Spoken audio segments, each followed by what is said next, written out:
Donc je représente aujourd'hui Simbéton. Donc Simbéton, je ne sais pas si vous connaissez, c'est le centre d'information français sur le ciment et ses applications. Et donc je vais vous présenter une étude qui avait été commanditée par Simbéton et qui a été publiée à Batimat, présentée à Batimat en 2011, l'année dernière. Donc on s'est dit, on va comparer deux bâtiments répondant aux mêmes exigences de performance et de confort thermique, donc à savoir des bâtiments BBC RT 2005, mais aussi en adéquation avec la future RT 2012. L'un en structure béton, l'autre en structure acier. Donc pour ça, Simbéton a commandité cette étude auprès de 5 bureaux d'études indépendants, qui sont des experts reconnus dans leur domaine.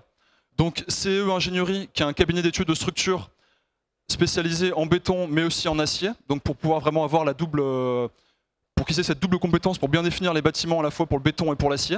Les caractéristiques des bâtiments étudiés. Donc deux bâtiments étudiés.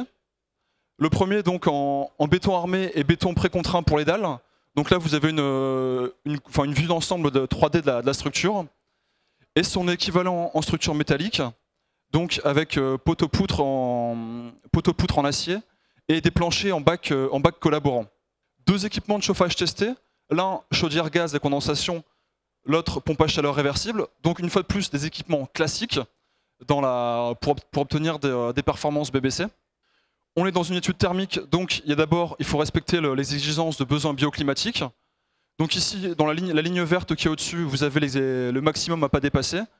Et ensuite, le bureau d'études thermiques a déterminé donc les besoins bioclimatiques pour les deux solutions en zone H1 et en zone H3. Donc on n'a pas les mêmes exigences bioclimatiques. Les exigences étaient respectées. On peut passer à la suite avec les impacts environnementaux. On se rend compte ici de la prépondérance de l'activité bureautique et de l'usage conventionnel, donc chauffage, climatisation, etc. Puisqu'on arrive ici à environ 40% pour l'activité bureautique, on doit être à 45% pour les usages conventionnels, et le reste pour le second œuvre et pour le gros œuvre. Contrairement à ce qui avait été écrit dans le bilan carbone, on a des impacts équivalents entre les deux bâtiments, voire supérieurs pour l'acier. Le changement climatique maintenant, on se rend compte que le changement climatique, on a des contributions des différents éléments qui sont un peu différentes. Vous le savez sûrement, c'est grâce au mix énergétique français qui fait qu'on a une énergie électrique qui est peu carbonée. Ici, donc, comme je vous l'ai dit, l'analyse du cycle de vie, c'est quelque chose qui se veut multicritère. On ne peut pas juste regarder le CO2, on ne peut pas juste faire un bilan carbone, il faut vraiment avoir une approche exhaustive, multicritère de l'analyse. Et c'est pour ça que vous avez ce type de graphique que vous allez voir de plus en plus pour comparer les impacts environnementaux de différents bâtiments. On voit ici donc que les bâtiments ont un impact environnemental du même ordre de grandeur. La revue critique a établi qu'en fait, comme il y a une incertitude sur les données, on est vraiment, le résultat final, l'assertion finale, c'est qu'on est sur des bâtiments qui ont des impacts environnementaux similaires.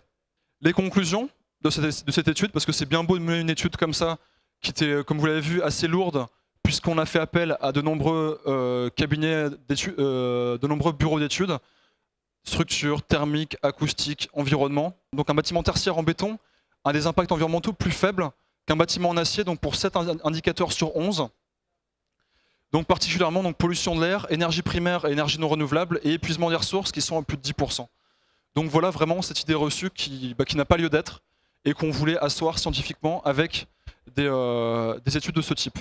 Donc comme je vous l'ai dit, cette étude scientifique va permettre d'améliorer la fiabilité des bases de données, parce que c'est vraiment un problème, c'est vraiment une question très importante de nos jours pour réaliser de telles études, c'est la solidité des bases de données sur lesquelles on va s'appuyer. Et des études de ce type-là, c'est vraiment une science jeune qui a 15-20 ans, qui progresse, et qui progresse au fur et à mesure des études comme ça, et qui permet donc de corriger des facteurs d'émission, des idées reçues, qui sont jusque dans des guides qui ont pignon sur rue donc au niveau national. On est en train de corriger donc dans la base carbone ces chiffres que je vous ai présentés au départ.